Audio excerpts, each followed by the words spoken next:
I do apologize for my filming because I'm not very well set up to actually film, and the angle is always funny, and I need to see the screen. So, you know, bear with me. It's not easy to set up in the very small space that I have. So, without further ado, let's start talking about the subject that we're talking about, and that is the biblical eunuch and how it refutes not general, I should say, how it refutes gender ideology. So we're going to have a look at that. I have to see the screen, so I'll look down. I will put things on screen when I edit the videos so that you can actually see the words that I'm talking about and you can understand the full linguistic explanation behind that.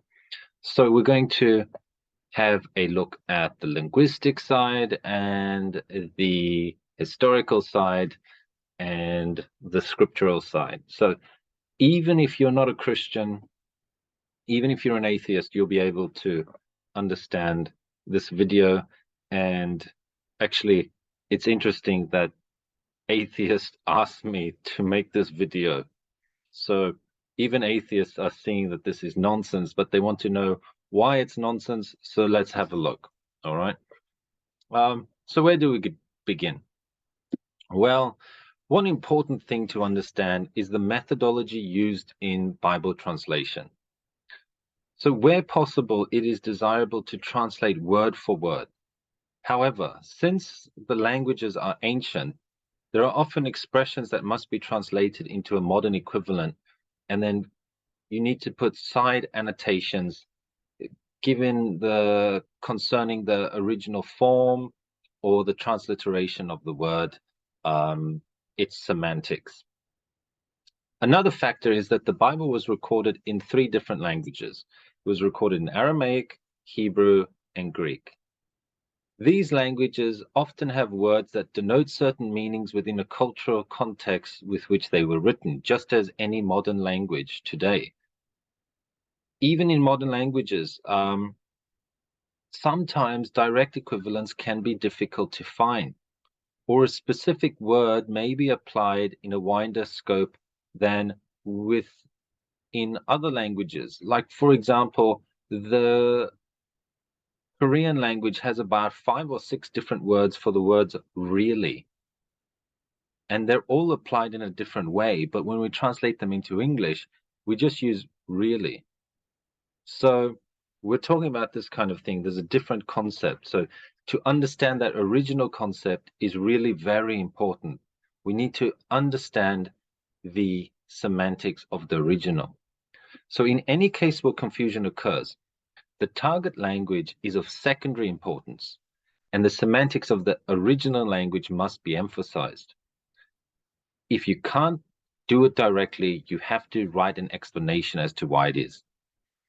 We find the ideologies which try to twist scripture often use either an anglicized meaning of the words and then interpret those via an ideological lens, or otherwise claim that the original word somehow has a meaning not recognized by any credible scholar and which cannot be surmised from correlating to any historical records or to any scripture or anything like that. So it basically has no point of reference. Context and culture are always key in understanding any piece of writing. This is a very basic thing for any translator, even modern languages. First, we need to understand how this term then eunuch is used in the Bible and how it was understood by the cultures that actually used that term. Now, the Hebrew word sometimes translated as eunuch is saris. The term, while occasionally used to refer to a male which is castrated, is also used to refer to a court official, or in some cases, even an officer with military rank. If we have a look at Genesis 37, verses 36 and 39, they are, sorry, it's 39 verse 1. Both use the title saris to refer to Potiphar. who was an officer of Pharaoh and who was very much a married man. Later in the book of Esther, we see saris as referring to an official who is also castrated. How so? Well, Esther 2 verse 14 specifically refers to Shashgaz the eunuch, or Saris Shashgaz, who was in charge of the house of the woman, Bet Han-Nashim. That is to say, basically the king's harem. So we know from historical evidence that the Medes and the Persians castrated men for use in guarding the harems and as attendants for wives of the king. Now, 2 eunuchs are also recorded in the Bible, Bigtan and Teresh, and they were captured in a plot to murder King Ahasuerus. That plot failed. Daniel 1 verse 3 shows that Ashpenaz, the master of the eunuchs, when referring to him as the chief of the officers, but there is no indication that he was actually a castrated man. In this case, it seems to just be referring to him as an officer. We can't say for certain in this case because there's not enough context. It is, however, translated as officer in most translations. So we can see that saris has a flexible meaning. In some cases, it is a title of a position of an officer, and at other times it refers to a castrated male, depending on the context of that scripture. This differs from words used in Hebrew which only denote a person who is castrated, such as in Deuteronomy 23 verse 1, which uses eunuch, and it actually uses emasculated one, pasua, which specifically refers to the crushing, dacha, or the severing, ukerut, of the male genitals, shapecha. And this scripture, eunuchs, they are explicitly forbidden from becoming part of the assembly of Jehovah, Bikha Jehovah. But the question is why? Was it just some kind of bigotry on their part? Well, no, the whole purpose of the law was to keep the nation of Israel as a nation state. So Israel was to be a nation from which the promised seed, that is to say, the Messiah, would come. The law was designed to keep that going. So as such, the Mosaic law in Deuteronomy 23 verse 1 is aimed not only to keep people spiritually and physically healthy, but also preserve the nation along with its population until the time that the Messiah appeared. So this is the context of the scripture. As eunuchs could not contribute to the population growth, since they are eunuchs, they were not permitted to become proselytes, as proselytes were considered under law to effectively be Jewish. When you became a proselyte, you were no longer considered to be the ethnicity that you were, in a sense. This is a very important point when we're focusing on these 2 accounts that we're going to have a look at. Specifically, both accounts are talking about North African individuals that are referred to as eunuchs. But were they eunuchs in the sense of castrated individuals? Well, one example from the Hebrew Aramaic scriptures, and perhaps one of the most well-known examples of bravery in the face of adversity, and having faith in the face of adversity, is Ebed-Melech. When the spineless king Zedekiah allowed the prophet Jeremiah to be thrown into a watery cistern to die a slow, agonizing death, a cistern is basically a giant water tank type thing. It can be carved out of rock, or it can be made out of a type of pottery, stoneware, earthenware, that is then baked. Obviously, that's what a cistern is. In this case, it was basically a giant hole carved into the ground. Ibn Melech set out to rescue the prophet despite a great risk to himself.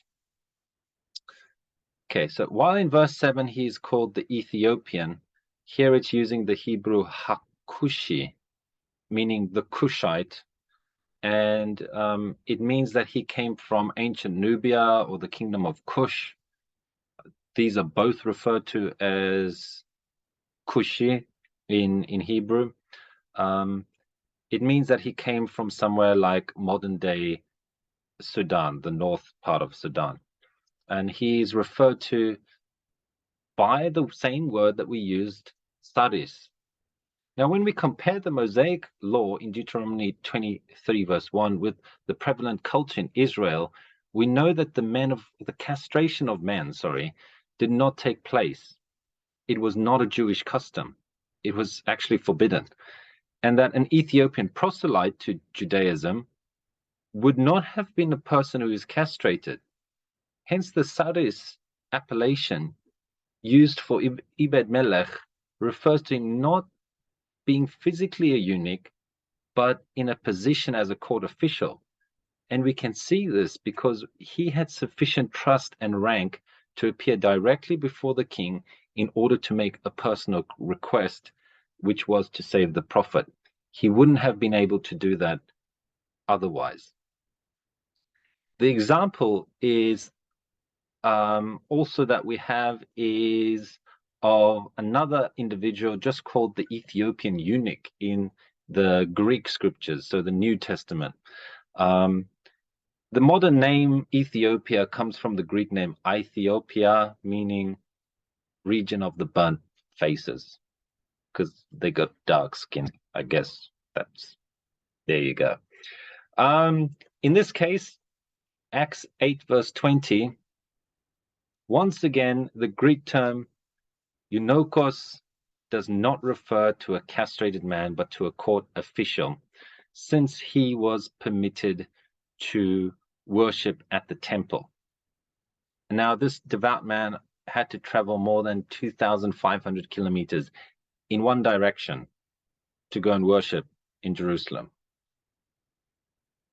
He obviously had a lot of faith. It's interesting to note, though, that the language he was reading was Greek, because Ethiopia had been Hellenized under Ptolemy II from the period of 308 to 246 BC. This court official was the servant of an Ethiopian Candace, or in Meroic, Kandake, or Kantake. It's not exactly known how it is pronounced because Meroitic does not use vowels much the same way as other Semitic languages. And the Candace referred to in Acts of Apostles is likely Queen Aminatara Kide. So there you go. There's a little fact for you. So what did Jesus mean when he spoke in Matthew 19:12 then? Because this scripture is often used. One needs to understand the context of all the words being spoken in the context of the chapter and the verses preceding the verse. Something that those who wish to twist the meaning often conveniently forget. So in Matthew, it's talking about many different things. It speaks about what constitutes ground for divorce, and it also deals with the subject of morality and submitting to divine purpose. It actually directly quotes from Genesis, stating that in the beginning they were made male and female. So that's a little bit inconvenient, but that's why people who push this ideology tend to skip over that part and go straight to this part.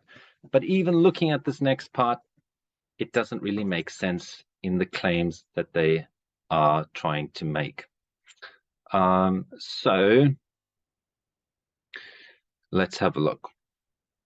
Matthew 19 verse 1 to 12. We're going to consider now some points. In verse 4, Jesus reiterates the words in Genesis stating that God made humans male, arsen, and female, thilin. In verse 12, Jesus refers to eunuchs who are born as such. That is to say, those that in a modern understanding of terms, we would use something like they have a DSD condition that makes procreation impossible. He then talks about those who are made into eunuchs, or in other words, forcibly castrated. He uses the word here, eunuchs, eunuchs. He then adds that some have made eunuchs of themselves. Eunuchs, eunuchisan. Okay, so the one is san and one is eunuchisan or eunuchisan. The the is missing. There's a big difference. Now, at first glance, it appears that Jesus is saying that some have castrated themselves. Remember, context. Jesus was a devout Jew. He never taught a contradiction to the law, and so he would not advocate what was forbidden in the law. One of those things was a prohibition on self-mutilation, which we find in Leviticus 19:28. But it's very important to see what kinds of words he used. So here we see, eunuchisan is an aorist, indicative, passive verb. And eunuchisan is an aortive, indicative, active verb. So why the difference? What does this all actually just mean? Because it's quite confusing to just hear it said like that. Well, let's have a look. If I can just find my place. All right. So in the first case, the case of eunuchisan, the person already having forcibly castrated, okay, we're talking about now someone made a eunuch by others. They've already been castrated, so they exist in a passive state. They don't need to do anything else to be a eunuch. They already are. They can't change that situation, so it's a passive state. However, the use of eunuchisan is different because it actually denotes an active or ongoing operation. In the context here, we see that eunuchisan, which literally means alone in bed, that is to say, without a marriage partner, means that the person is doing some type of self-imposed celibacy. This might be so that they can focus more on a religious life, but the context shows here that it's a personal and an ongoing decision, a decision that they could maybe stop at any time. Whereas the previous one, being forcibly castrated, it is a passive. They have no way of changing that. So in conclusion, we can see that there's no biblical, linguistic, or historical reason to believe claims made by those who teach an apostate gender ideology masked as Christian theology. Of these, it's well spoken of in 2 Timothy 4, verse 3-5, which says, there will be a period of time when they will not put up with the healthful teaching, but in accord with their own desires, they will accumulate teachers for themselves to have their ears tickled, or to tell them what they want to hear. And they will turn their ears away from the truth, whereas they will be turned aside to false stories. Indeed, such ones are the false prophets spoken of in Matthew 12, verse 33-37, who come to you in sheep's clothing, but inwardly are ravening wolves. Yes, by their fruits you will know them. So that is a very brief explanation of the linguistics behind this use of eunuch.